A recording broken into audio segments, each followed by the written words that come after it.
Tšau Naatan, tšau Maarja. Tšau. Tšau. Tulemas on Robotexi robootika võistlus. Mida see võistlus endast täpsemalt kujutab?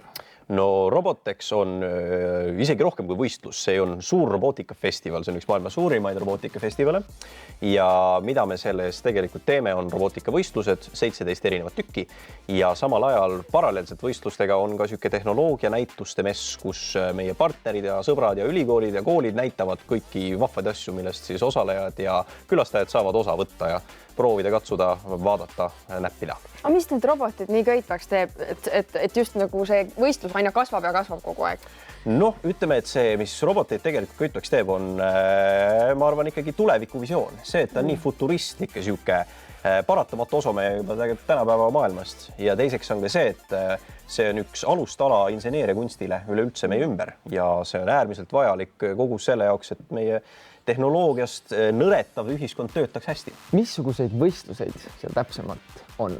No üks populaarsemaid võistlusi on Roboliiga võistlus, mida siis tutvustakski Maarja.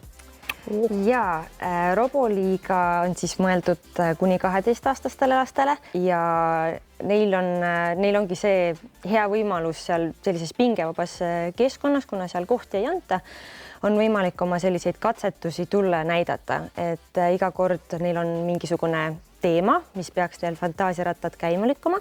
Näiteks eelmine aasta oli meil koostöö Tallinna linnaprojektiga Rohepealinn Tallinn ja teemaks oligi minu autovaba linn. Ja siis hakkasid need lapsed mõtlema, mis see võiks siis olla. Ja nad ehitasid sellised väljakud ja väga lahe oli näha, et lapsed olid ka väga mõtestatud, nad kasutasid igasugu erinevaid materjale, legoklotsid muidugi, aga ka igasugused materjalid loodusest või mis iganes nad leidsid ja panidki siis kuidagi praktiliselt selle laua peale, missugune võiks olla see autovaba linn. Aga kui nüüd üldse robotitest veel laiemalt rääkida, et kui te võrdlete 20 aasta taguseid roboteid ja praeguseid, siis kuivõrd erinevad nad on üksteisest? Meeletult erinevad. Ja ütleme, et kõige suurem erinevus on vist suurus, et varasemalt selleks, et panna liikuma mingi robot, oli vaja meeletult suurt arvutit või mingisugust ruumi või tervet saali suurust arvutit vaja selleks, et midagi juhtuks. Tänapäeval piisab sulle umbes nii suurest väikesest plaadist ja see juba ütleb sulle ära, suudab robotile anda käsud, et mida teha ja kuidas edasi liikuda. Ma ütleks, et see suurus, see komplekssusaste samamoodi, et mida need robotid tegelikult teevad. Kui varem meie robot suutis liikuda otse, liikuda tagasi, tänapäeval ta liigub edasi-tagasi, keerab vasakule paremale, keedab sulle kohvi ja ütleb sulle tere hommikust ka veel. Ja need robotid siin, need on ikka väga väiksed. Need on väga väiksed. Mis nad teevad? Mis robotid need on? Need robotid konkreetselt on nüüd puldiga juhitavad.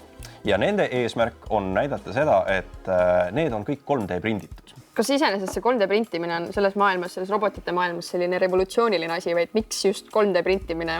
Loomulikult. Iseenesest see on väga hea küsimus, sellepärast, et 3D printimine ei ole tõesti uus tehnoloogia, see on juba eksisteerinud mõnda aega. Küll aga on muutunud see, et 3D printimisega on meil võimalik luua detaile, mida me tavalise käsitööga ei saa teha. Sa saad teha sellise kujuga ja sellise komplekssusastmega juppe, mida ei olegi näiteks käsitöös võimalik teha. Tõsi?